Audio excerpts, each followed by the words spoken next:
여러분들, 이 11월 또 우리 전례력으로는 위령성월이 당겨져 있는 날이면서 또 달이면서 또 이번 달 마지막 주부터는 또 대림 시기가 시작되죠, 그죠? 그래서 어떻게 보면은 우리가 이 11월 한 달을 우리가 얼마나 잘 지내야 되는지, 그래서 어쩌면 이 전례력의 마지막과 또 새로운 시작을 이번 달에 우리는 지내고 또 맞이하게 될 것입니다. 이것은 어쩌면 우리 신앙에 있어서 파스카의 신비, 죽고 묻히고 부활하신 그 예수님의 그 파스카의 신비를 다시금 우리는 이번 이 11월 위령성원을 지내면서 다시금 우리가 묵상하고 삶을 통해서 또 살아야 되지 않는가 싶습니다. 여러분들, 오늘 그 강의를 시작하면서 먼저 말씀을 선포하고 시작하도록 하겠습니다. 성부와 성자와 성령의 이름으로. 요한이 전한 거룩한 복음입니다. 그 뒤에 이미 모든 일이 다 이루어졌음을 아신 예수님께서는 성경 말씀이 이루어지게 하시려고 목마르다 하고 말씀하셨다. 거기에는 신포도주가 가득 담긴 그릇이 놓여 있었다. 그래서 사람들이 신포도주를 듬뿍 적신 해면을 우슬초 가지에 꽂아 예수님의 입에 갖다 대었다. 예수님께서는 신포도주를 드신 다음에 말씀하셨다. 다 이루어졌다. 이어서 고개를 숙이시며 숨을 거두셨다. 주님의 말씀입니다.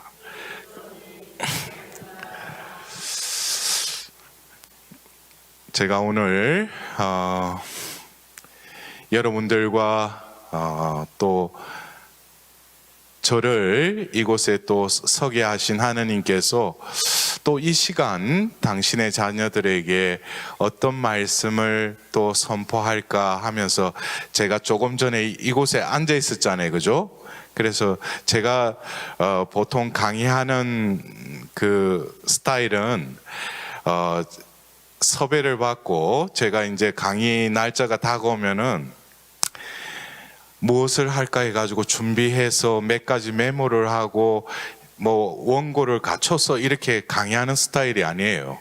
왜냐면은 제가 이 자리에 서 있지만 저와 함께 누가 같이 서 있어요? 더 크게 누가 함께 계셔요? 예. 그러면은 제가 오늘 여러분들한테 아무리 잘 준비해서 여러분들한테 전하는 것보다도 예수님이 저를 통해서 내 안에 계시는 성령께서 직접 여러분들에게 이 사제의 입을 통해서 말씀하시는 게 더 좋지 않겠어요? 네.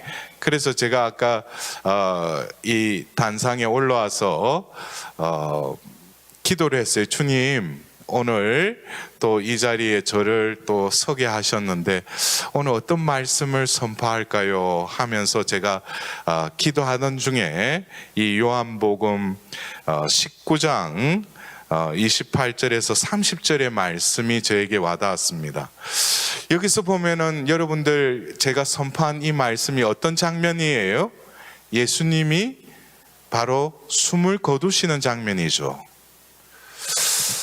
근데 여러분들이 이 예수님께서 이 생에 이 인간의 육을 취하시고 이 땅에 오셨는데 예수님께서 또 사생애와 또 공생애를 통해서 어쩌면 아버지의 뜻을 이루기 위해서 이 땅에 오셨지 않습니까? 그래서 예수님께서 바로 그 때를 기다리시고 예루살렘을 향해서 나아가시면서 바로 아버지의 뜻을 이루기 위해서 또한 예루살렘에 가면은 어떤 일이 일어날 것이라는 것도 예수님은 이미 알고 계셨죠. 그래서 예수님께서는 이제 아버지의 뜻대로 골고다 언덕에서 십자가에 못 박혀 돌아가셨어요. 근데 바로 그 돌아가시는 그 순간에 다 이루어졌다라고 말씀을 하시면서 오늘 그 요한복음 19장 30절에 마지막에 다 이루어졌다, 이어서 고개를 숙이시며 숨을 거두셨다. 숨을 거두셨다. 그거는 뭡니까? 숨을 거두면은 육신적인 생명은 끝이 나는 거죠. 그죠?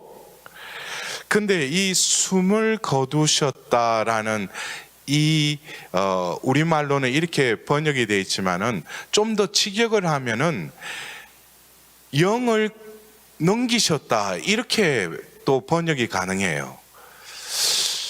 여러분들, 그래요. 우리가 살다가 숨이 끊어졌다 하면 죽은 거죠. 그죠? 근데 제가 조금 전에 말씀드렸죠. 이 요한복음 19장 30절에 숨을 거두셨다라는 이 표현은 예수님이 죽으셨죠. 우리 편에서 본다면 예수님이 숨지셨죠. 왜 숨지셨어요? 바로 육을 취하고 오셔서 그분이 이 생을 사는 동안에 인간의 그 육신의 숨을 쉬셨죠.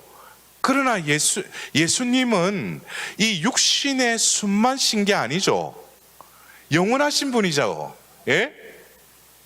그래서 그 창세기 2장 7절에 먼지로 빚은 그 코에 숨을 불어넣은 것도 뭡니까? 삼위일체 하느님께서 바로 그 생명을 창조하신 것이죠.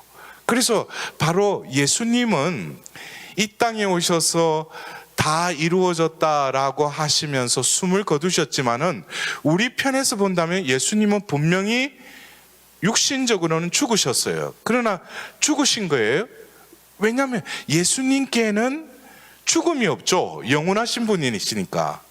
그러나 그 순간에 숨을 거두셨다라는 것은 육신적인 숨은 끊어졌지만 예수님께서는 뭡니까? 원래 영원하신 그 신성, 인성적으로는 생명의 숨은 끊어졌지만은 신성으로서의 그 생명은 어떻게 됩니까?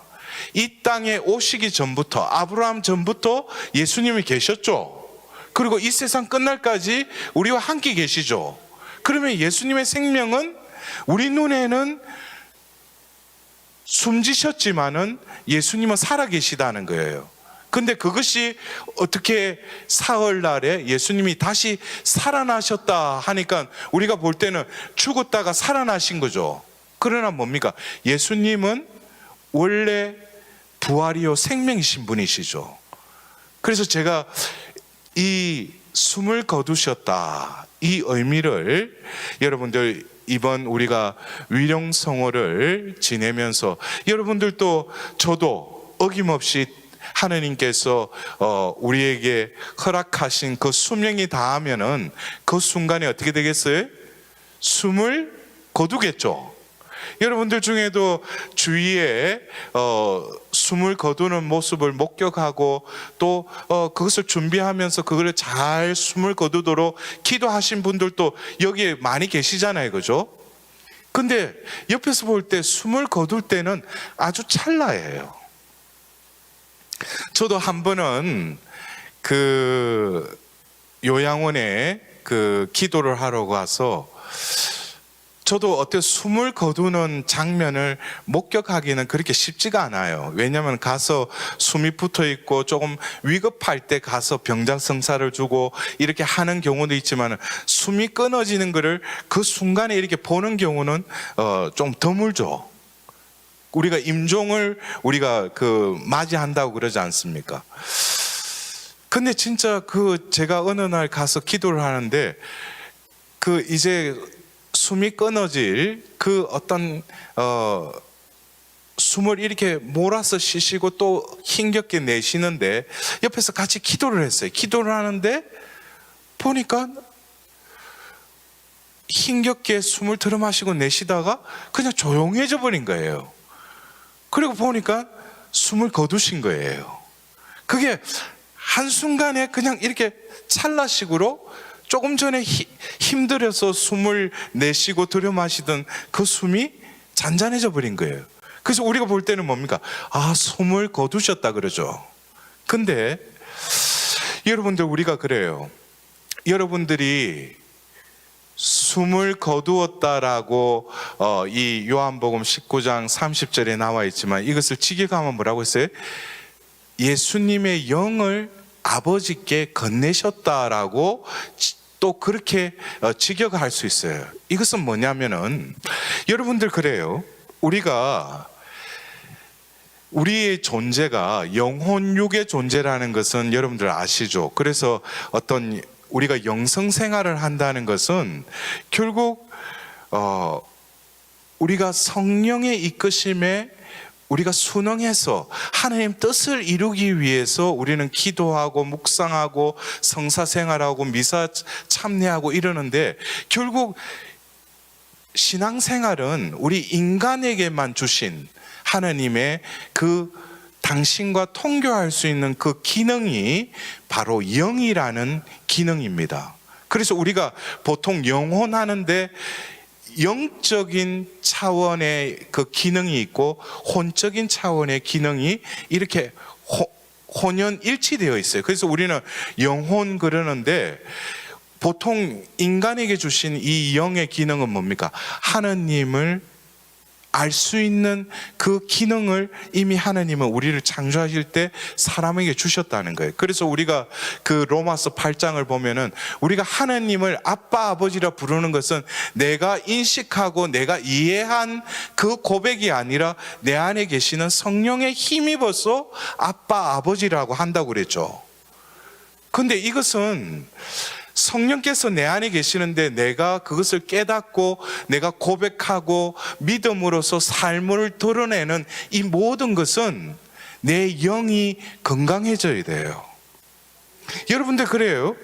어떤 경우 나는 성령 체험을 하고 싶어, 나는 무엇을 영성생활을 하고 싶어. 근데 원래 우리에게 주어진 그 영이라는 기능에 대해서 언급하는 강사는 별로 없어요. 영이 건강하기 위해서 우리는 기도를 해야 돼요. 영이 병들면은 아무리 말씀을 듣고 아무리 기도를 받고 해도 뭡니까? 하느님을 느끼지 못해요. 왜? 영이 병들어 있기 때문에. 그래서 제가 그 전에 어떤 치유에 대한 논문을 쓰고 여러 가지 이런 자리에서 여러 상담과 어떤 치유를 할 때 보면은 많은 경우 그냥 우리는 기도하면 이 사람이 낫는다 그러는데, 이 사람의 어떤 개인적으로 이 사람의 어떤 병이 생겼다고 할 때 육신적으로 어떤 교통사고가 나든지 외상에 의한 확실한 어떤 그것으로 병이 생겼다면 그거를 또 치료를 해야 되죠. 그러나 우리가 알지 못하는 겉으로 드러나는 병의 많은 경우에는 어떤 내면적인 문제로부터 외적인 증상이 드러나는 경우가 많아요. 그래서 그런 것들을 시민성 질환이라고 그러는데, 사이코소매틱이라고 해서 우리의 이 몸도 결국 뭡니까? 우리 안에 보이지 않지만 내적인 것과 뗄래야 뗄 수 없는 관계가 있다는 거예요. 그래서 자신의 내면에 어떤 결함이 생기고 장애가 있을 때 외적으로 어디가 아프고 계속 자기가 어디 병원을 다녀도 낫지 않는 그런 것들은 내면의 것을 먼저 치료를 해야 된다는 거예요. 근데 우리가 과학적인, 우리가 신앙 차원이 아니라 여러 어떤 정신과다, 어떤 상담 심리다, 그런데 가도 낫지 않는 병이 있어요. 근데 저도 상담 심리를 또 전공했지만, 어떤 사람을 어떤 심리적으로도 또 접근해서 이 사람에게 어떤 여러 어떤 심리 이론을 가지고 치료를 하는 경우도 있지만, 많은 경우에는 신앙의 차원에서 이 영적인 영의 문제를 다루지 않고 이 사람이 지금 병을 놨는데 그냥 마냥 기도한다고 해서 되는 게 아니에요. 많은 경우에는 영으로부터 이 병이 들어온 경우가 많다는 거예요. 근데 이 영은 제가 조금 전에 말씀드렸죠. 하느님과 통교하는 기능을 인간에게는 하느님께서 특별히 주셨다는 거예요. 왜 그러냐? 우리의 존재는 창조될 때부터 우리의 존재는 뭐로 인해서 생명체가 되었다고 그랬어요. 창세기 2장 7절에 코에 숨을 불어넣으니 피로써 생명체가 되었다고 그랬어요. 그러면 이 생명체는 무엇으로 인해서 이 생명체라고 불리는 거예요? 바로 하나님의 숨이 그 안에 담겨짐으로 인해서 그 존재가 사람다워졌다는 것이죠. 그래서 우리가 하나님의 숨, 하나님의 생명이 우리 안에 머물러 계시는데, 그러면은 우리가 신앙을 가지기 전에는, 우리가 그리스도교에 입교하기 전에는 우리가 죄를 지으면은 무엇의 가책을 받는다고 그래요? 양심의 가책을 받는다고 그러죠. 이 양심도 어떤 영의 기능 중에 하나입니다. 그래서 죄를 두려워하고 죄를 멀리하려고 하고 또 죄를 지었을 때 어떤 죄책감을 느끼는 이것도 영의 기능이에요. 그러나 죄를 짓고 나서도 제때 성사를 보지 않는다든지 또 회개를 하지 않고 계속 악습 속에 살아간다면은 그 영이 병들기 시작해요. 더 이상 죄를 지어도 죄책감이 이제 과거처럼 그렇게 느껴지진 않아요. 그리고 또 혼이 뭡니까? 그거에 대해서 적당하게 합리화시켜요, 그거를. 그리고 심지어는 치유의 성사라고도 하는, 자비의 성사라고 하는 고의 성사를 받으면서도 그 죄를 제대로 고백을 하지 않아요. 이래 되면은 영은 병든 것이 치유가 되지 않아요. 그래서 영이 병들면은 다른 어떤 혼적인 차원이나 육적인 차원도 장애가 일어나요. 그러면 병이 생긴다는 거예요. 그래서 제가 왜 이런 어떤 치유적인 제가 강의를 하려고 하는 게 아니라 우리 인간에게는 영이라는 기능이 있다는 거예요. 그래서 여러분들이 기도하시죠? 기도할 때 무엇을 위해서 기도하냐면 처음에는 우리가 뭡니까? 영경기도, 묵상기도, 결국에는 관상기도로 들어가죠. 그리고 여러분들 이나시오 성인이 우리 가톨릭 교회 안에서 대표적인 피종 프로그램 중에 하나가 뭡니까? 영신수련, 스피리추얼 엑서사이즈라는, 이것도 왜 우리가 이 영신수련을 해야 되는가? 우리의 영의 기능을 다시금 깨우고 다시금 분발시켜서 성령께 이끌려서 살아가도록 훈련시키는 게 영신수련이에요. 그래서 여러분들이 어떤 경우에는 이 인간에게 부여하신 영의 기능을, 영을 제대로 이해하지 못하면은 이런 자리에 와서 백날 부르짖고 오소서 성령이 해도 보면은 그 순간에는 어떤 분위기에 휩쓸려서 뭔가 느끼는 것 같지만은 이 자리를 박차고 또 삶의 자리를 가면 또 어느 순간에 과거의 삶이 계속 되풀이되는 거예요. 이것은 왜냐하면은 영이 다시금 건강하고 회복되려면은 회개의 은총을 구해야 돼요. 자신이 근본적으로 회개의 삶을, 회개의 은총을 힘입어서 회개가 안 되면은 내 영이 그냥 잠들은 채로, 병들은 채로 그냥 문지방 달듯이 성당은 왔다 갔다 하고 뭐 봉사도 많이 해요. 근데 그 사람을 이래 보면은 영이 병들어 있어. 먼저 영이 회복돼야 돼요. 그래서 여러분들 이 요한복음 19장 30절에 예수님께서 숨을 거두셨다라는 것은 당신의 영을 아버지께 건네셨다라고 또 표현할 수 있죠. 그러면은 여러분들 이 위령성호를 지내면서 우리가 죽음을 묵상하면서 여러분들 그래요. 우리도 제외 없이 누구나가 이 생의 삶이 끝나면은 숨을 거둘 거예요. 근데 이 19장 30절에 숨을 거두셨다라고 이렇게 표현되어 있지만은 당신의 영을 아버지께 내어드렸다.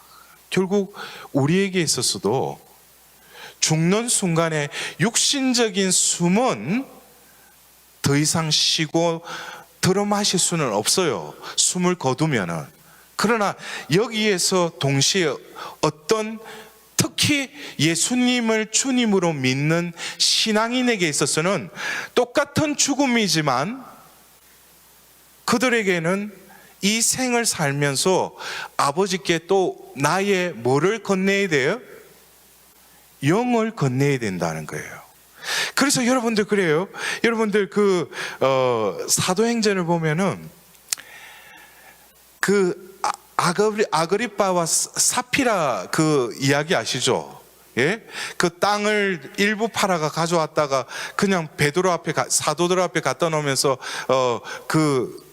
이걸 다 바친 거로 그렇게 하잖아요. 그러자 베드로가 그러죠. 왜 거짓말을 하느냐? 그러자 그 자리에서 아그리빠와 사피라가 그냥 꼬꾸라져서 죽죠. 그때는 죽었다라고 이렇게 성경에는 나와 있지만은 혼을 건넸다라고 그래요. 왜? 그들의 삶은 하나님께서 그 영혼을 주셨고 특히 하나님과의 관계에 있어서 영적인 삶을 살아가야 되는데 그 영이 병들었기 때문에 죽어도 그 영을 하나님께 내어드릴 수가 없어요. 왜? 영은 이미 죽어 있기 때문에. 그래서 혼을 건네는 거예요.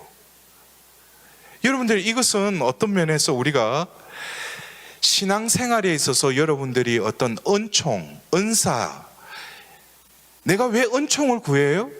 그것은 이 세상을 살면서도 그 천상의 것, 하나님의 뜻에 따라서 살아가기 위해서 하나님이 그거를 깨닫도록 은총과 은사를 주시죠.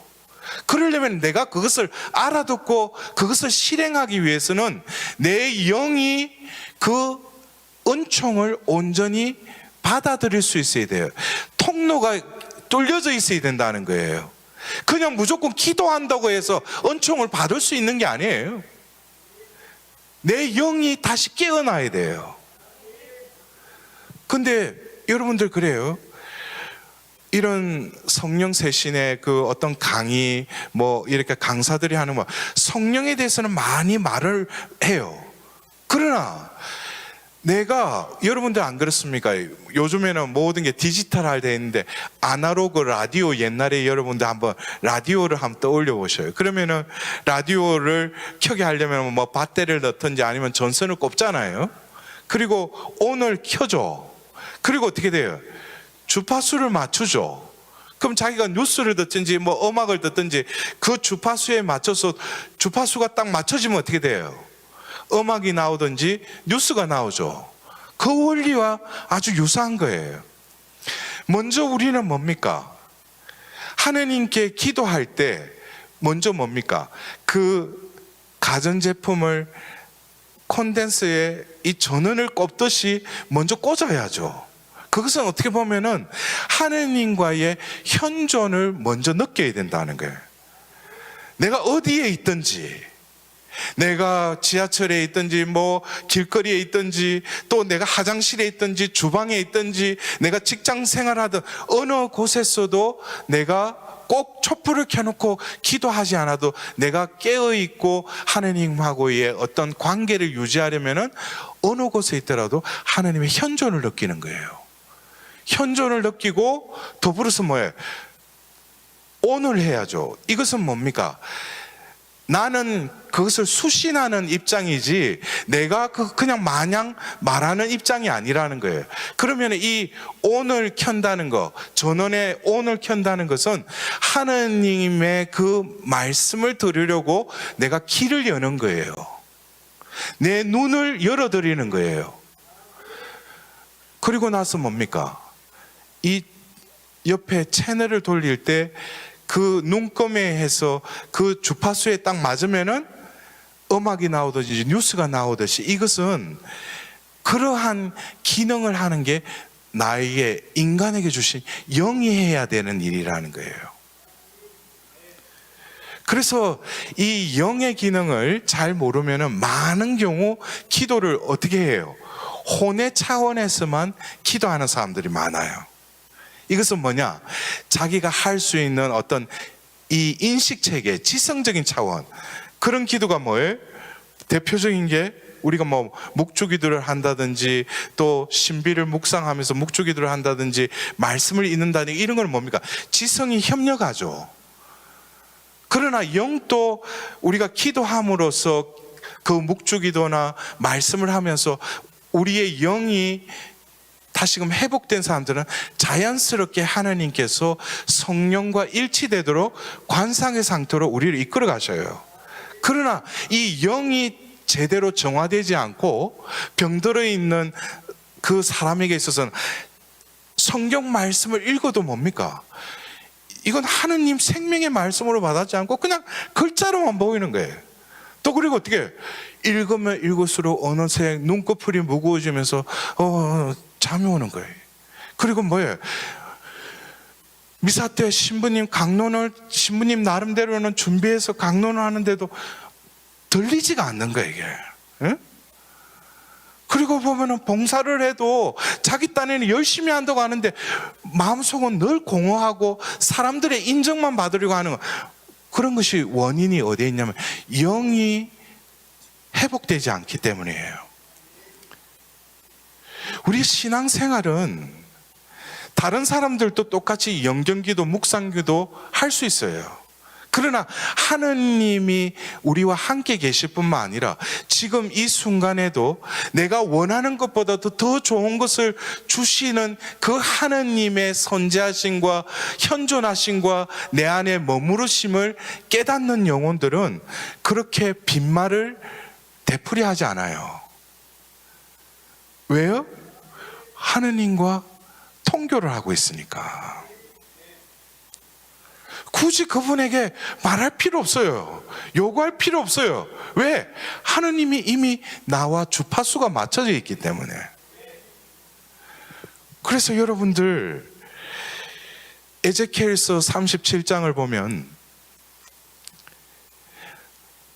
에제키엘 예언자에게 환시를 보여주시죠. 어떤 환시입니까? 골짜기에 뼈가 가득하게 쌓여 있는 걸 보여주셔요.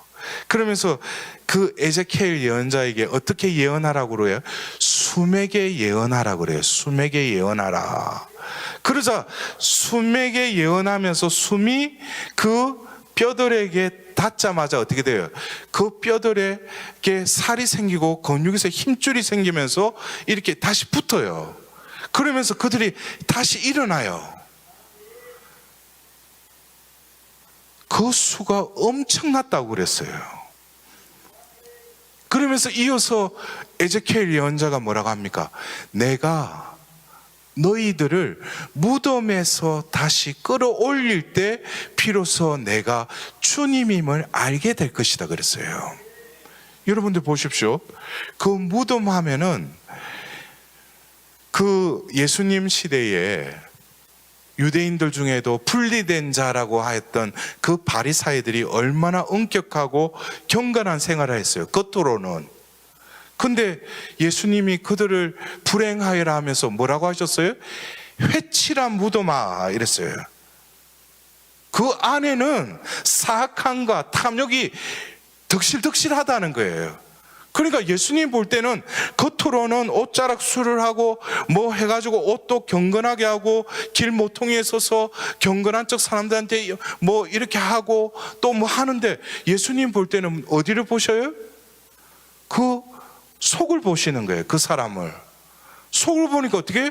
이 사람이 겉으로는 숨을 쉬면서 살아서 움직이고 자기 딴에는 율법을 이거는 지켜야 되고 이거는 지키지, 이건 하지 말아야 되고 이거는 철저히 지키는데 그 속은 뭡니까? 이미 죽어 있었다는 거예요.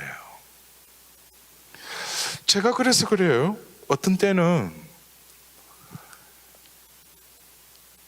여기에도 우리 하나님의 자녀라고 이곳에 이렇게 모여 있는데 어떤 경우에는 보면은 영이 죽어 있는 사람들이 깨대요. 이 사람들의 특징이 뭡니까? 하느님의 뜻, 하느님이 나에게 뭘 원하실까? 성모님께 기도할 때도 성모님의 그 표양을 담기보다는 오로지 나의 뜻, 내가 원하는 거, 이것만 하나님께 와서 계속 기도 시간에 그걸 가지고 막 딜을 하는 영혼들은 이 영이 아직까지 깨어나지 않은 자들이에요. 왜? 자기만 보니까, 현세만 보니까. 그러나 영이 깨어난 자들은 뭡니까? 이제 조금씩 현세적으로 내가 지금 하나님께 기도해야 되고 구해야 될 거 분명히 있어요. 그전에는 그것만을 구하는 것이 기도라고 생각했어요. 근데 어느 순간에 내가 의도하지 않았는데 이제 기도가 달라진 거예요. 어떻게 달라졌냐면은 분명히 내 현세적인 데는 그전처럼 하나님께 뭘 구해야 될 게 있어요. 그러나 이제는 뭡니까? 그것을 하나님께 내놓는 것이 아니라 그것도 하나님 앞에 내놓지만은 제일 앞에 내놓지는 않는다는 거예요. 제일 앞에 뭘 내놔요? 아버지의 뜻이 이루어지기를 바란다는 거예요. 이게 여러분들, 예수님께서도 하느님 나라와 그 의로움을 먼저 구하라고 그랬죠. 먼저 구하라고 그랬죠. 근데 여러분들 그래요? 분명히 그 말씀을 알고 있는데 자신은 먼저 구하는 거는 자기한테 시급하고 지금 자기 당면된 해결해야 될 그게 먼저 간다면 아직까지 뭡니까? 그 영이 제대로 작동을 못하는 거예요. 성령과 하나님과의 그 통교가 원활하게 이제 움직이기 시작하면은 내가 지금 하나님께 구하는 것보다도 하나님은 더 좋은 것을 주실 것을 이미 내가 믿어버려요. 이미 희망은 앞을 내닫아서 이미 그곳에 가 있어요. 그래서 지금 현세적인 것은 뭡니까? 하나님이 분명히 내가 지금 앓고 있는 병이나 또 내가 현세적으로 우리 가정의 어떤 문제들, 또 현세적으로 얽히고 설킨 문제들, 이거 하느님이 때가 되면은 다 풀어주시고 해결해 주시고 회복해 주시라는 걸 믿어요. 근데 과거에는 내가 치유를 받기 위해서 계속 왔다 갔다 했는데 치유가 안 일어나. 왜 하느님 왜 나를 치유해 주지 않으셔요? 하느님은 내가 바라는 것보다도 나의 존재를 누구보다도 더 잘 아시는 분이 하느님이셔요. 어떤 때는 그 사람이 채 말이 떨어지기 전에 고쳐주시는 경우가 있어요. 근데 어떤 경우에는 9일 기도를 몇 번 해도 안 낫는 경우가 있어. 그럴 때 하느님이 내 기도를 안 들어주시구나, 이제 나를 버리셨구나. 그건 하나의 시험이에요. 그거를 건너가야죠. 건너면은 아직까지 내가 그 병을 앓고 있는 데 대해서는 의미를 새롭게 느끼게 해주셔요. 누가? 성령께서. 그전처럼 단박에 낫게 해주시면은 하나님이 이미 나의 어떤 성향이나 나의 그런 악습적인 것을 이미 알고 계셔요. 그래서 예수님께서 공생애 때 어떤 소경을 치유하실 때 조금 특별한 경우가 있었죠. 그 소경을 마을로부터 데리고 나오죠. 그 데리고 나와서 거기서 그를 치유하시고 나서 그에게 뭐라고 하셔요? 저 마을로는 돌아가지 마라. 그런 말씀 여러분들 그거 기억나시죠? 그죠? 왜 그 병자에게는 왜 그런 처방을 내리셨는가? 예수님이 이미 알고 계신 거예요. 너 낫게 했는데 또 다시 저 마을로 가면은 이제는 눈이 다시 떴지만은 또 영적인 어두움 안에 다시금 파묻히게 된다는 거예요. 그래서 저 마을로는 가지 말라는 거예요. 근데 여러분들 그래요? 어떤 경우에 내가 이걸 원하는데 안 들어주시죠. 근데 내 영이 이제 조금씩 하나님의 자비로 내가 다시금 씻김 받고 다시 정화되어서 다시금 제 기능을 하기 시작할 때는 그게 여하튼 나에게 문제가 되지 않아요. 병이 치유되고 안 치유되고 이게 중요한 게 아니에요. 하나님하고의 그 관계가 더 중요함을 알게 돼요. 그래서 제가 어떤 경우에는 그래요. 병자에게 그전에는 이 병을 낫게 해달라고 기도한 적도 있었지만 이제는 뭐예요? 이 존재를 회복시켜 달라고 그래요. 그것은 뭐냐면은 이 병이 나아서 다시 옛날로 돌아갈 걸 하느님이 알고 계셔요. 그러나 지금 그 병을 앓더라도 하느님의 끈을 놓지 않고 계속 하느님 앞에 머무른다면은 어느 때가 되면 뭡니까? 나에게 믿음도 생기고 더불어서 삶의 차원이 틀려진다는 거야. 그때부터 뭐야? 영적인 삶이 무엇인가를 이제 맛을 들이기 시작한다는 거야. 뭐로 인해서? 이 병으로 인해서, 이 고통으로 인해서 하나님께는 처음에 가서 이걸 들어달라고 그것만 계속 구했는데 하나님이 침묵하시는 것 같아요. 그런데 끊이지 않고 그 가부가 재판관에게 가서 올바른 판결을 내려달라고 했던 그 비유의 말씀 기억나십니까? 그것처럼 하나님께 계속 나가면 하나님이 그것을 이루어 주신다기보다도 이제는 뭡니까? 하나님의 뜻을 깨닫게 하게 주시기 시작한다는 거예요. 그것은 여러분들 그래요? 현세적으로 뭐가 해결되고 뭐 낫고 이것보다도 뭐예요? 이제 조금씩 어떻게 돼? 천상의 삶을 맛들이기 시작하는 거예요. 이것은 하나님의 크나큰 은총이에요. 천상의 신비를 깨닫고 이제 천상의 삶을 살기 시작하는 거예요. 그렇게 하다 보면은 내가 현세의 삶을 살아가는 의미도 틀려져요. 기도의 내용도 틀려져요. 그리고 사람을 대할 때도 뭡니까? 내 눈에 보이는 그 사람을 대하는 것이 아니라 그 안에 계시는 하느님을 느끼면서 일치를 이루려고 그래요. 그런 사람들 보면은 영이 다시 깨어나죠. 그리고 영이 회복되죠. 그러면은 알아요. 얼굴을 보면은 빛이 나. 왜? 우리의 원래의 인간이 생명체가 되게 한 것은 바로 그 근거는 바로 뭡니까? 하나님의 숨이었죠. 하나님의 숨이 그 안에 담겨지자 생명체가 되었다고 그랬죠. 그러니까 이제 영이 이제 제 기능을 하니까 이제 비로소 내 안에 탄식하고 있던 성령의 현존을 이제 조금씩 알아들을 뿐만 아니라 그분이 이끄시는 대로 내 의지가 이제 협력하기 시작하는 거예요. 그럴 때 그 사람은 비로소 뭡니까? 이제 영성생활을 하게 되는 거예요. 여러분들 영성생활이라는 것은 엉성생활이 아닙니다. 영성생활이라는 것을 한마디로 말하면은 저는 이렇게 말하고 싶어요. 영성생활이라는 것은 바로 갈라티아서 2장 20절 이제는 내가 사는 것이 아니라 그리스도께서 내 안에 사신다. 이것이 바로 영성생활이에요. 이것을 깨닫지 못하면은, 이것을 체험하지 못하면 그 사람은 엉성생활을 하고 있는 것이고 모든 것이 뭐예요? 내가 하는 거예요. 내가 다 주인이 돼서 겉으로는 성령 충만하세요 하면서 막 하는데 보면은 자기가 다 주도하는 거예요. 근데 자기는 뭐 할 바도 없어. 어떻게 해야 될지도 몰라. 근데 뭐예요? 하느님 당신께 의탁하나이다. 그리고 내 안에 계신 성령님, 저를 그냥 당신의 도구로서 저를 움직이시고 말씀해 주소서 하고 어린아이처럼 철부지처럼 맡겨드리죠. 그러면은 영이 이제 주파수를 맞추는 그 라디오처럼 이제 맞추기만 하면 어떻게 됩니까? 내 혀가 성령께서 직접 내 혀를 움직이시는 거예요.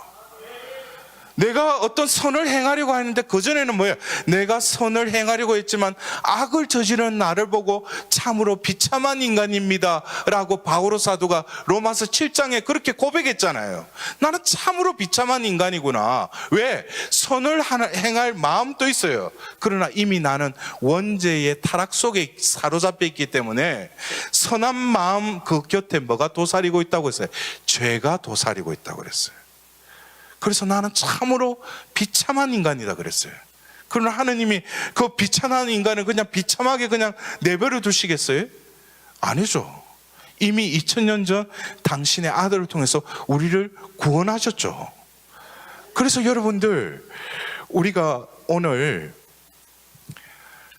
죽음이라는 거, 내가 숨을 거둘 때 요한복음 19장 30절에는 바로 당신의 영을 아버지께 내어드렸다.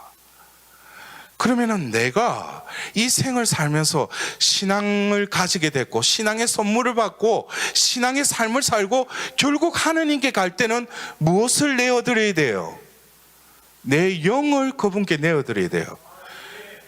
하느님은 그 영을 아셔요. 분명히 나를 알고 죄를 지었을 때 너가 얼마만큼 하느님의 마음을 아프게 했는지도 감수하고 느끼게끔 그 영을 주셨어요.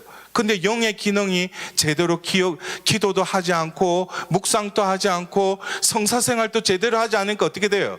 이 영이 병들어 버리는 거예요. 그 기능을 제대로 발휘 못하는 거예요. 그래서 어떻게 돼요? 우리가 이를테면은 야외에 다시금 우리가 그 라디오를 들고 가는데 처음에는 소리가 잘 나, 음악도 잘 나와. 근데 조금 지나다 보니까 이거 소리가 안 나. 왜 그래? 배터리가 떨어진 거야. 아무리 비싼 라디오라도 배터리가 없고 또 전선을 꼽지 않으면은 소리가 안 나듯이 이게 영의 기능이에요. 여러분들 그래요? 우리가 영이 정하는 데 있어서 처음에는 하나님께서 성령께서 그 영을 통해서 그 존재가 성령의 현존을 느끼게끔 체험시켜 주셔요. 그래서 그때는 여러분들 뭐예요? 처음에 여러분들 성령 체험했을 때 느낌들 다들 있으시죠? 어떤 분들은 뜨겁고 어떤 사람은 차갑고 어떤 사람들은 뭐 찌리찌리하고 별의별 하나님께서 각 사람에게 맞춰서 체험을 시켜주시죠. 그죠? 그것은 영을 통해서 성령께서 내가 현존하다는 것을 체험시켜 주신 거예요. 그러나 거기서 우리는 머무르면 안 돼요. 내가 이제 성령의 체험을 했다는 것은 이미 내 안에 성령이 머무르고 계시죠. 우리는 세례를 받을 때 성부, 성자, 성령의 이름으로 세례를 받았죠. 그리고 견진성사 때 성령의 또 라린을 받죠. 그것은 뭐예요? 너희 안에 그리스도의 영이 머무르고 계시다는 거예요. 그래서 바오로 사도가 로마서 8장 11절에는 그리스도께 속하니, 바로 그리스도께 속하니가 바로 뭐예요? 그리스도인입니다. 제가 여러분들 한번 할 테니까 복창을 해보세요. 그리스도인은 그리스도께 속한 사람이다. 근데 여러분들 그리스도인이 그리스도께 속한 사람이라면 그리스도 안에 머물러야 되겠죠. 그러면은 예수님께서는 요한복음 15장에서도 그랬어요. 너가 내 안에 머물고 내가 너 안에 머물면은 많은 열매를 맺게 해주겠다고 그랬어요. 너희들이 와서 보면 하나님께 뭘 많이 구하고 청하고 뭘 부르짖고 그러지 않더라도 먼저 뭐예요? 너희들이 내 안에 머무르고 내가 너희 안에 머무르면은 포도나무의 그 가지에 때가 되면은 열매가 맺어지듯이 너희들이 상상도 못하는 열매가 주렁주렁 맺어지리라 그랬어요. 이것은 존재 대 존재의 관계성을 말하는 거예요. 근데 여러분들, 악마, 사탄은 무엇을 허트려나요? 여러분들 해당에서 예수님께서 그 말씀을 전하실 때 악령 들린 사람이 나오죠. 그러면서 처음에 뭐라고 해요? 나는 당신 누군지 안다고 그러죠. 당신은 하느님의 거룩하신 그리스도이시다라고 고백하죠. 그러나 이어서 뭐라고 합니까? 당신과 나와 무슨 상관이 있느냐 그래요. 또 다른 곳에 뭐예요? 저를 괴롭히지 마십시오 그래요. 사탄이 원하는 것은 뭡니까? 하느님과의 관계를 단절시키는 거예요. 그리고 어떻게? 자기 식대로 모든 것을 해석하고 자기 식대로 모든 세상을 바라보게끔 나를 이렇게 가둬버리는 게 사탄의 전략입니다. 이것은 다른 말로 하면은 영을 그냥 죽게 만드는 거예요. 더 이상 하느님과 통교를 할 수 없게 만드는 거예요.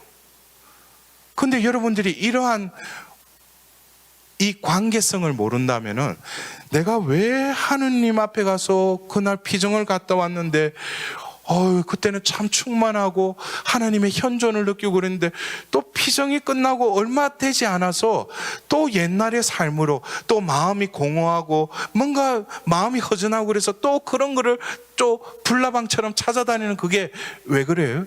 아직까지 하느님하고의 그 관계를 원활하게 하려면 통로가 뚫려야죠. 그 통로가 뚫린다는 것은 내 영이 늘 하나님 앞에서 건강해야 된다는 거예요. 내 영이 건강하려면은 촛불을 켜놓고 정해진 시간에 기도가 안 되더라도 기도를 하려고 해야 돼요. 기도는 바로 뭡니까? 아버지와의 만남이죠. 하나님과의 만남이죠. 하나님과의 만남 속에서 어떤 때는 내가 짜증나고 힘들고 그러면 또 하나님께 푸념을 털어놓고 하나님께 또 구할 수도 있죠. 그러나 중요한 것은 뭐예요? 내가 위로와 용기와 또 하나님이 주시고자 하시는 은총도 받아들여야 될 거 아니에요. 그냥 벽에다가 그냥 내짓듯이 자기 혼자 뭐 한다고 그러고 기도하고 왔대. 그럼 뭐 했는데 그러면 뭐예요? 가서 뭐 묵주기도 20단 바치고 뭐 성경 말씀 읽고 보면 뭐 앉아 있다 왔다 그래. 그거는 네가 그냥 그냥 한 거지. 기도라는 거는 그래서 하느님으로부터 뭘 받았느냐 이거야. 그러면은 내가 분명히 기도는 했는데 모르겠다 그런 거는 거야. 하느님이 뭐 은총 주셨겠지. 그게 뭡니까? 이 영이라는 그 기능에 대해서 몰라서 그래요. 그래서 여러분들 그래요. 우리가 사도행전에 그 사도들의 삶을 보면은 분명히 그들은 사도행전 2장 4절에 성모님과 함께 기도하고 9일 동안 그 세나클레에 머물렀던 그들에게 예수님은 약속하셨던 그 협조자 성령을 보내시죠. 근데 성령을 받은 그들은 어떻게 했다고 써요? 2장 4절에 보면 그들은 성령으로 가득 찼다고 그랬어요. 성령으로 가득 찼다고 그랬어요. 그러면은 그들은 이제 성령의 도구로서 이제 자유자재로 성령의 이끄심대로 살아가면 될 거 아니에요. 근데 우리 인간이 그렇게 단순한 존재가 아니에요. 제가 들어오면서 인간이 아주 복잡해졌어. 그래서 우리가 원래 죄를 짓기 전에는 창세기 2장에는 뭡니까? 그들은 알몸인데도 부끄러워하지 않았죠. 그리고 더불어서 뭐예요? 그냥 동산을 거닐면서 하느님은 늘 바라보고 하느님 말씀하는 거 듣고 그냥 그렇게 살았어요. 근데 그 이후부터 어떻게 돼요?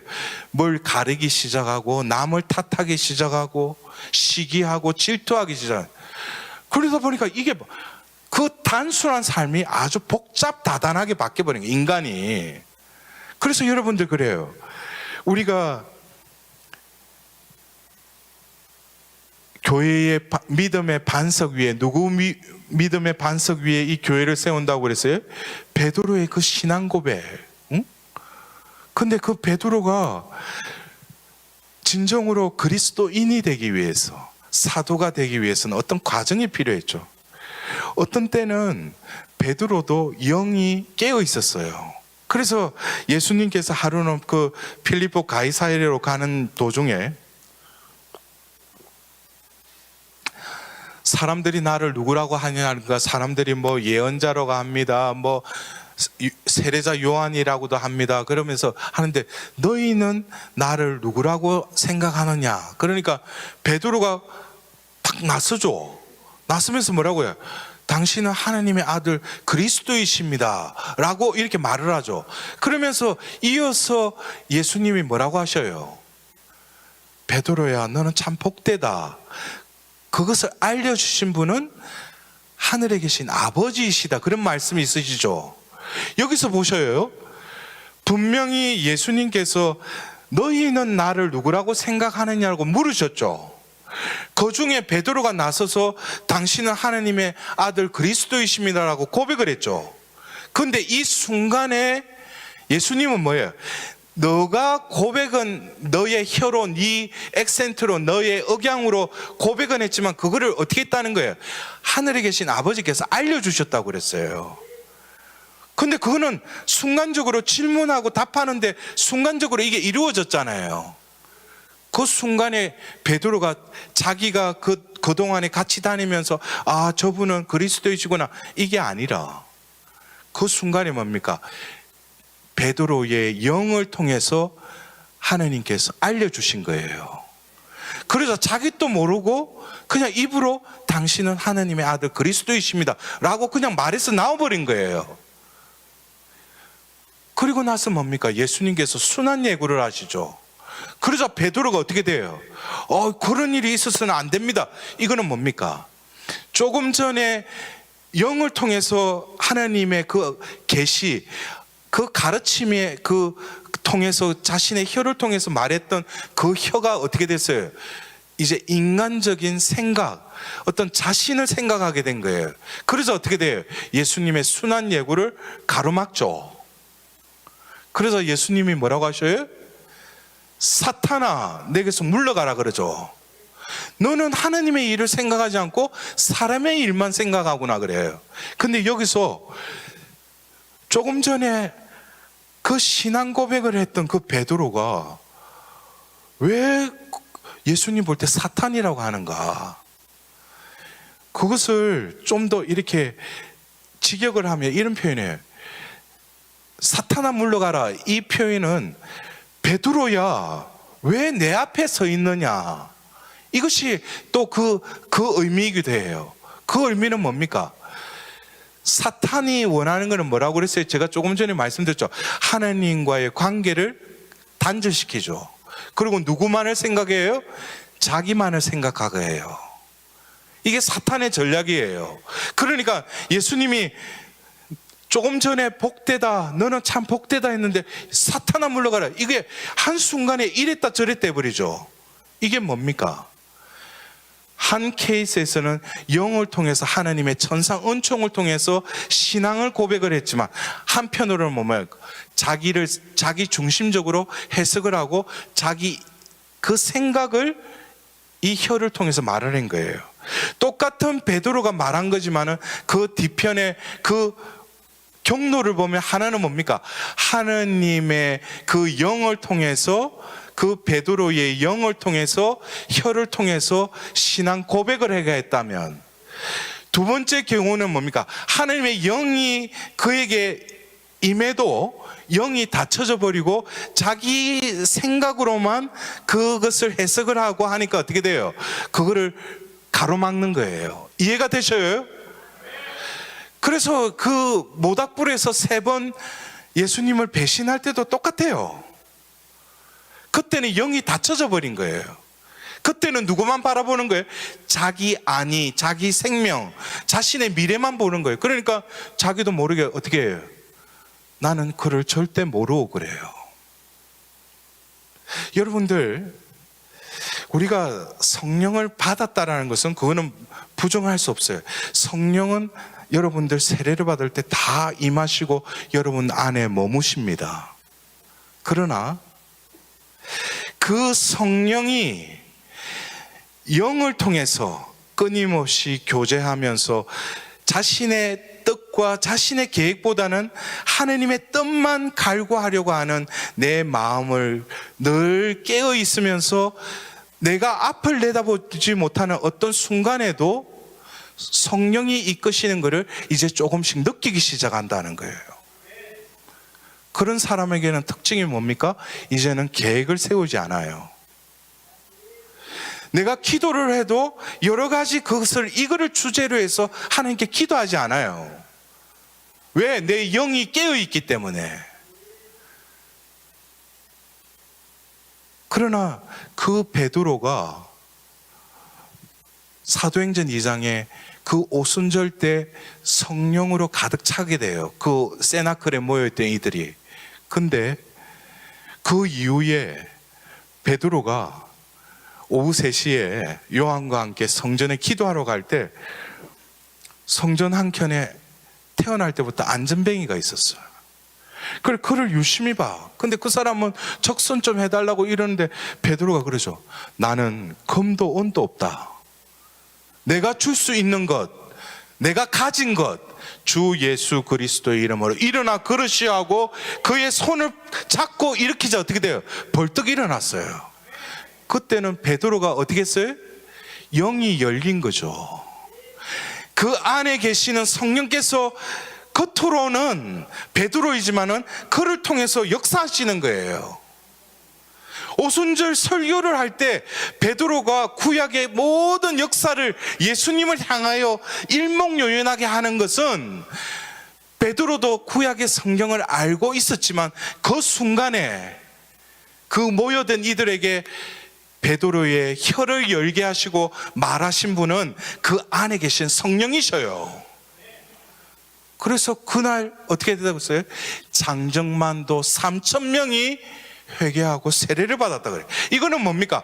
베드로가 말을 능통하게 하고 능수능란해서 그런 게 아니죠. 영이 그를 통해서 역사하셨기 때문에 각 사람에게 그 영이 뚫려 있게끔 다시금 역사하시면서 그들이 회개하게끔 하고 그들을 세례받게 하신 거예요. 이 모든 게 뭐예요? 성령이 하신 것이죠. 그리고 베드로가 바뀌어가지고 최고의회에 가서 매질을 당하고 나서 너희들 다시금 그 예수 부활에 대해서 말하지 마라 그러자 베드로가 하고 또 나서서 또 말을 하죠. 아니 당신네들 생각해 보라고. 내가 사람의 뜻을 따르는 게 낫느냐고. 하느님의 그 말씀대로 행하는 게 더 중요하냐고. 아니 모닥불 앞에서는 자기만 생각해서 그를 절대 모르려 했던 그 베드로가 어떻게 이렇게 담대해졌지? 그거는 영이 이제 깨어나고 하나님과 통교를 이루기 때문이에요. 겉으로는 두렵죠. 그러나 하느님이 나와 함께 계신다는 것을 이제는 믿을 뿐만 아니라 내 존재가 그 중심 안에 우뚝 서 있기 때문에 어떤 그 두려움도 두려움으로 다가오지 않는 거예요. 왜? 영이 이제는 뭡니까? 성령과 통교가 되니까.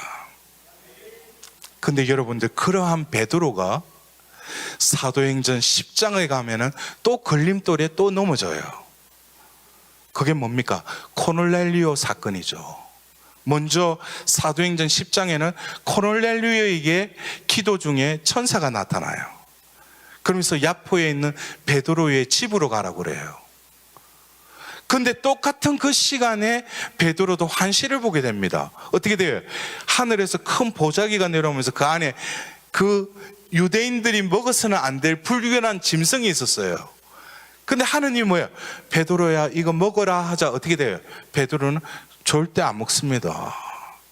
나는 저런 거 속된 거 안 먹습니다. 3번에 걸쳐서 먹어라 해도 그는 거부를 해요. 왜? 자신은 유대교를 또 그 전에 신봉했기 때문에 유대인으로서 지켜야 될 음식 정결법이나 절기나 할례 같은 거를 준수하고 살았기 때문에 성령은 받았지만 그 순간에 뭡니까? 옛날에 옛 인간의 그 패턴들, 생활 습관들 이런 것들은 끊지는 못하는 거예요. 자기도 모르게 하나님이 잡아 먹으라 했는데도 안 먹는 거예요. 그리고 다시 그 보자기가 다시 올라가죠. 그 일을 겪고 나서 어떻게 돼요? 누가 찾아오죠. 누구의? 코넬리오와 그 일행이 찾아와요. 그러자 그들을 들어와서 베드로가 어떻게 합니까? 그들에게 하나님의 말씀을 전하는데 그들에게 성령이 내리는 걸 보게 되는 거예요. 이 사도행전 10장은 어떻게 보면은 베드로 사도가 나를 따르라 하면서 예수님의 부르심을 받고 또 예수님과 가면서 누구보다도 먼저 신앙 고백을 했던 그 베드로, 그러나 예수님의 그 잡혀가심 앞에서 3번의 배반을 했던 그 베드로, 그러나 또 그 세나클에서 성모님과 함께 기도하면서 또 성령을 가득히 받았던 베드로, 그 베드로가 안전뱅이를 낫게 하고 기적을 일으키고 그 담대했던 그 베드로가 다시금 뭐예요? 자기 덫에 빠지는 거예요. 자신의 어떤 패턴들, 자신의 가치관, 자신의 어떤 이때까지 살아오면서 가졌던 신념들, 이것이 성령의 어떤 역사하심을 또 다른 가로막는 게 된다는 거예요. 여러분들 그래요. 우리가 살면서 경험이라는 게 어떤 때는 소중한 거예요. 그러나 성령 안에서의 삶은 매 순간 매 순간이 뭡니까? 사막에 보이는 듯 하면서 없는 신기루와 같이 어떤 일이 벌어질지 몰라요. 제가 그래요. 그 전에 제가 국내외로 미국에도 어떤 성령대회다, 한국에도 성령대회 가보면은 여러분들 그래요. 어떤 때는 수백 명, 수천 명이 모인 자리에 이래 섰을 때 아무런 생각 없이 그 자리에 선다는 게 조금 나름대로의 배포가 있어야 돼. 아무것도 준비 안 하고 그 자리에 서보세요. 여러분들 말이 나오겠어요? 그러나 온전히 하나님께 맡기고 내 영이 성령께 온전히 주파수만 맞추면은 성령께서 나를 통해서 내가 생각지도 못했던 그런 말들이 그냥 나와요. 계속 말씀과 더불어서 성령이 그냥 말씀하셔요. 그리고 기적이 일어나요. 나를 비우니까. 나라는 존재가 이제는 뭐예요? 이제는 내가 사는 것이 아니라 그리스도가 내 안에 사신다는 그 말씀이 내 안에서 이루어지니까. 바로 사도행전 10장에 그 베드로는 이제 자신이 뭡니까? 이때까지 어릴 때부터 유대인으로서 유대 교회의 어떤 그것을 철저히 지켰던 그였다는 거예요. 근데 뭡니까? 할례도 받지 않고 유대교에 입교도 안 했던 이방인들이 말씀을 전하는데 그들에게 성령이 임하는 걸 보고 베드로는 하들짝 놀라버려요. 이게 뭡니까? 또 다른 경지로 넘어간 거예요. 여러분들이 생각하는 성령의 역사하심, 내가 체험한, 이 공동체가 체험한 그 체험만이 성령의 역사하심이 아니에요. 어느 순간에도 내가 생각하지 못하는 그 세밀한 가운데 엘리야가 불에도 지진에도 없었지만 나즈막한 그 침묵 중에 하느님 목소리를 듣듯이 이제는 뭡니까? 인위적이고 내가 하려고 하는 그 의지보다는 온전히 내어 맡기고 그분의 도구로서 하느님 저를 써십시오 라고 할 때 나에게 주신 그 은사는 더 풍요롭게 드러나리라 믿습니다. 여러분들, 제가 오늘 이 강의를 마무리하면서 여러분들, 우리 신앙인에게 있어서는 똑같이 숨을 거둔다고 표현을 하지만은 우리에게 하나님께서 우리를 당신의 자녀로 부르셨죠. 자녀로 부르시고 믿음의 삶을 살도록 하셨죠. 그러면은 이미 우리의 영을 재생시켜 주셨다는 거예요. 세례를 통해서. 왜? 무엇을 통해서? 내가 세례를 받기 전에 모든 죄를 사해 주셨기 때문에. 그때는 내 영과 혼이 새로워진 거예요. 근데 그 이후의 삶에 있어서 이 영을 제대로 관리를 안 한다는 거. 이거는 뭐예요? 기도 생활, 성사 생활, 말씀, 여러 가지 어떤 영적인 삶을 살지 못하면 이 영의 기능은 금방 장애가 일으켜지고 병들어 버립니다. 심지어는 죽어버려요. 이런 사람한테 백날 성령에 대해서 이야기하고 성령을 받아라 해도 뭘 몰라요, 이게. 그러나 뭐예요? 영이 깨어나고 영이 제 기능을 하기 시작하면 어느 순간에 내가 어디에 머무르더라도 하나님의 현존을 금방 느껴요. 저 자신도 그래요. 어떤 중에 제가 성사를 봐야 되는데 조금 그거를 미루다 보면은 무엇을 느끼게 되냐면 하나님의 현존을 더 민감하게 느끼지 못해요.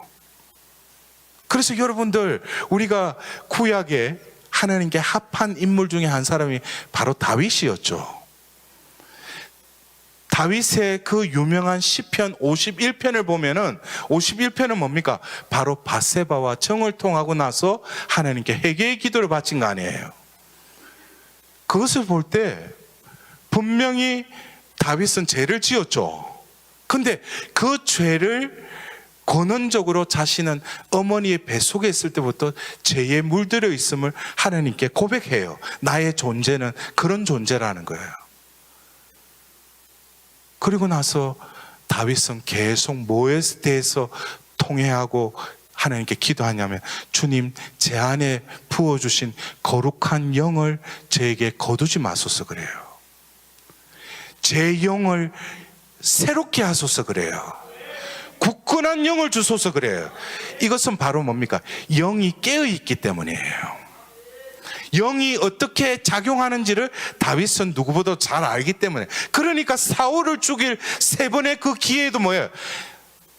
다윗이 죽이지 않은 게 아니고 영이 하나님의 뜻대로 절제한 거죠. 그래서 여러분들, 사울도 똑같이 하나님의 신, 하나님의 영을 받았지만 어떻게 돼요? 그 영이 떠나고 사탄이 들어오죠. 여러분들, 그래요? 오늘 여러분들이 이 위령성어를 지내면서 우리는 죽음을 또 묵상합니다. 근데 우리 하나님의 자녀들이 이 생의 삶을 끝내고 죽을 때에는 바로 요한복음 19장 30절에 예수님께서 숨을 거두셨다. 이거는 당신의 영을 아버지께 온전히 내어드렸다. 여러분들도 그래요? 육신의 숨은 믿는 이든 믿지 않는 이든 똑같이 육신의 숨은 끊어져요. 그러나 하나님의 자녀인 여러분들은 나도 나에게 주신 하나님을 알고 하나님과 친해지고 하나님의 사랑을 받고 하나님과 하나가 되는 그 영을 이 생에서 얼마나 잘 간수하고 회복해서 내가 죽을 때에 그 영을 하나님께 내어드리는 거예요. 그러면 하나님은 그 영을 보시고 뭐예요? 이미 하나님은 구원을 시키셔요. 여러분들, 신앙생활이 무엇인지 조금 오늘 저의 이 강의를 통해서 조금씩 느끼시겠어요? 그래서 기도하기 전에 내 영이 먼저 하나님의 현존을 느낀다는 것은 내 영이 깨어나는 그 감각을 느낀다는 거예요. 하나님의 현존을 느낀다는 거. 그래서 저는 하나님께서 제 영을 통해서 하나님의 그 현존, 이거를 느끼게 해주시는 것이, 똑같은 제가 여러 곳에 가서 강의도 하고 여러 외국에도 가잖아요. 근데 겉으로 보면은 하나님께 봉헌된 성전이에요. 근데 성전에 딱 들어가 보면은 제 영이 느껴요. 이곳에 하나님께서 어떻게 머무시는지. 겉으로 보면은 허름한 성전인데 딱 들어가 보면은 이곳에 하나님의 현존하심을 강하게 느끼는 곳이 있고, 겉으로는 아주 어리어리하게 지났는데 들어가 보면 하나님은 계시죠. 근데 뭐예요?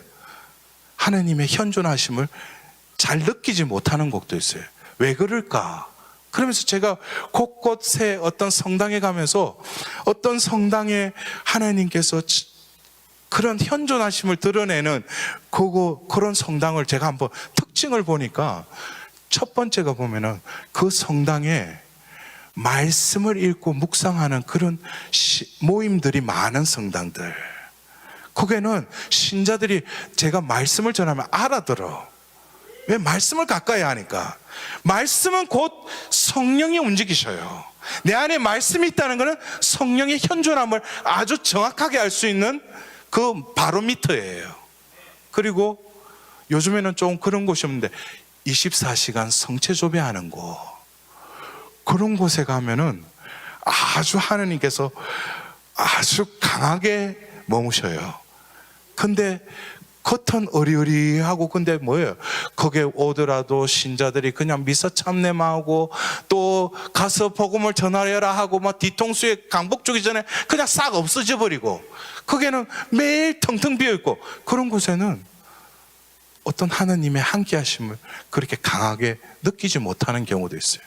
여러분들 이 위령성을 여러분들 오늘 이 은혜로운 밤에 여러분들 내 영이 다시 살아날 수 있도록 그래서 여러분들이 진정으로 에제키엘서 37장의 그 말씀처럼 오늘 주님 당신의 숨을 나에게 풀어넣어 주셔서 죽어가고 당신을 알려고 해도 알지 못하는 이 불통의 병든 영을 치유해 주십시오.